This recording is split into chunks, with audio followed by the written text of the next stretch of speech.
পরিবারের সঙ্গে ঈদের আনন্দ ভাগাভাগি করে নেওয়ার জন্য রাজধানী ছাড়ছে নগরবাসী। ঈদের বাকি রয়েছে আর মাত্র একদিন, এরই মধ্যে রাজধানী প্রায় ফাঁকা হতে শুরু করেছে।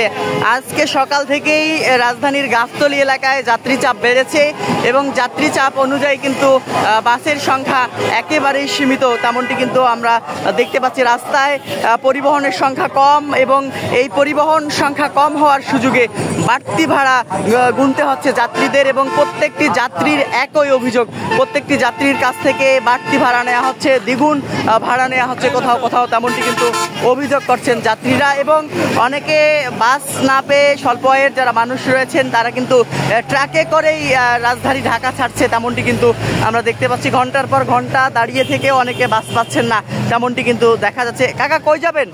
রংপুর যাবো। কি বাস পাচ্ছেন না নাকি? না। কতক্ষণ দাঁড়িয়ে আছেন?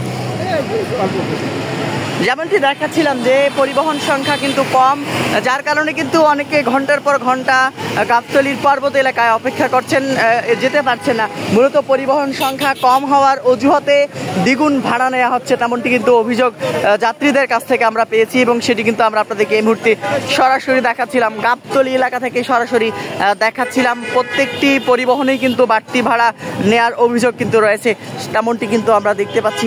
এবং আপনাদেরকে যদি একটু বলে রাখি, স্বল্প আয়ের যারা মানুষ রয়েছেন তারা বাস না পেয়ে বিকল্প হিসেবে জীবনের ঝুঁকি নিয়ে ট্রাকে করে রাজধানী ঢাকা ছাড়ছে, তেমনটি কিন্তু দেখা যাচ্ছে। যে সকল ট্রাক গাবতলী পশুরহাটে গরু গবাদি পশু নিয়ে এসেছিল সে সকল ট্রাকে করে কিন্তু অনেকে জীবনের ঝুঁকি নিয়ে বাসায় ফিরছেন, তেমনটি কিন্তু দেখা যাচ্ছে। যদিও বা ট্রাকে করে যারা বাসায় ফিরছেন ট্রাকেও কিন্তু বাড়তি ভাড়া গুনতে হচ্ছে, তেমনটি কিন্তু আমরা দেখতে পেয়েছি। গাবতলী এলাকায় দেখতে পাচ্ছেন যে হাজার হাজার মানুষ কিন্তু গাবতলী এলাকায় রাস্তায় দাঁড়িয়ে রয়েছেন। মূলত যারা ঈদের অগ্রিম টিকিট সংগ্রহ করতে পারেননি তারাই কিন্তু এই গাবতলী এলাকায় এসে ভিড় করছেন এবং গাবতলী থেকে তারা কিন্তু একটি বাসের আশায় ঘন্টার পর ঘন্টা অপেক্ষা করছেন।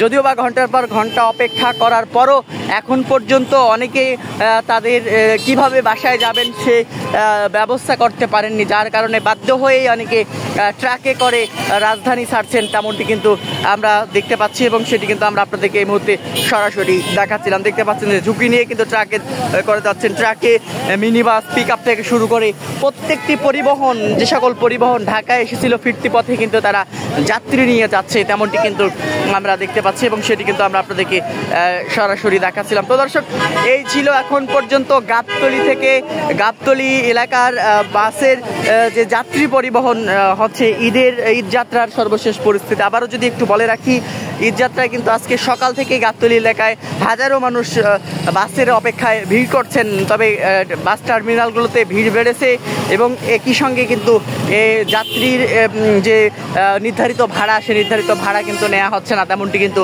অভিযোগ রয়েছে যাত্রীদের। তো এই ছিল এখন পর্যন্ত গাবতলী থেকে গাবতলী এলাকার ঈদ যাত্রার সর্বশেষ পরিস্থিতি।